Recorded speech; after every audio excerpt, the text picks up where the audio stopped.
Hello hello les amis, j'espère que vous allez bien. On se retrouve aujourd'hui pour une toute nouvelle vidéo ici sur la chaîne concernant les notions de base en biologie. L'intérêt majeur d'un bilan biologique est la détection précoce ainsi le suivi de l'évolution d'une pathologie. Et bien sûr, ce bilan biologique se manifeste par des analyses biologiques qui se subdivisent en plusieurs catégories ou en plusieurs parties qui sont les suivants: la biochimie, la microbiologie, l'hématologie, l'immunologie et l'anatomopathologie. Eh bien, aujourd'hui, on va voir quelques notions de base ou quelques notions primaires, si on peut dire, dans la biologie, à savoir les échantillons biologiques, échantillons sanguins et les tubes de prélèvement.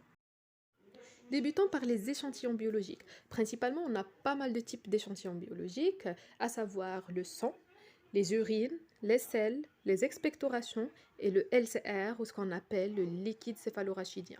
Bien sûr, accompagné par d'autres liquides comme le liquide acide, le liquide pleural, le liquide articulaire, prélèvement cellulaire ou tissulaire et les calculs rénaux.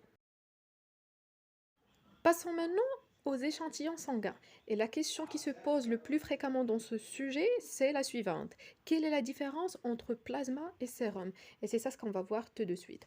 Donc, plasma, c'est quoi? C'est la phase aqueuse du sang, obtenue en séparant les cellules sanguines du sang total par centrifugation, à partir d'un échantillon recueilli sur anticoagulant. Mais le sérum, c'est une phase aqueuse du sang laissée en contact avec le caillot. Pas de fébrine et pas de facteur de coagulation. En grosso modo, si on peut résumer ces choses, on peut dire que le plasma, c'est la phase aqueuse recueillie sur un tube qui contient un anticoagulant.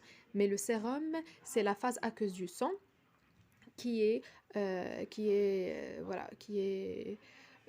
obtenue à travers un tube sec. Et finalement, on a les tubes de prélèvement sanguin. Donc, il existe plusieurs types de tubes, de prélèvement sanguin, qu'on peut les classer selon plusieurs critères, selon la couleur, l'ordre, tube sec ou qui contient un anticoagulant, selon aussi l'analyse spécifique à chaque tube, bref, selon plusieurs critères. Et d'ailleurs, je vais faire une vidéo spécialement tube de prélèvement où on va traiter chaque critère à part. Voilà, donc comme vous voyez sur l'image, il y a plein de tubes de prélèvement. On a le bleu, le noir, le gris, le violet, le rouge et le vert qui sont les plus utilisés. Et on a le bleu-vert, si on peut dire, le jaune et le orange qui sont moins fréquemment utilisés. Et voilà, on est arrivé à la fin de cette vidéo présentative des différentes notions de base en biologie. Si vous avez aimé la vidéo, n'hésitez pas de s'abonner à la chaîne, de faire un pouce bleu et de m'écrire un petit commentaire sympa.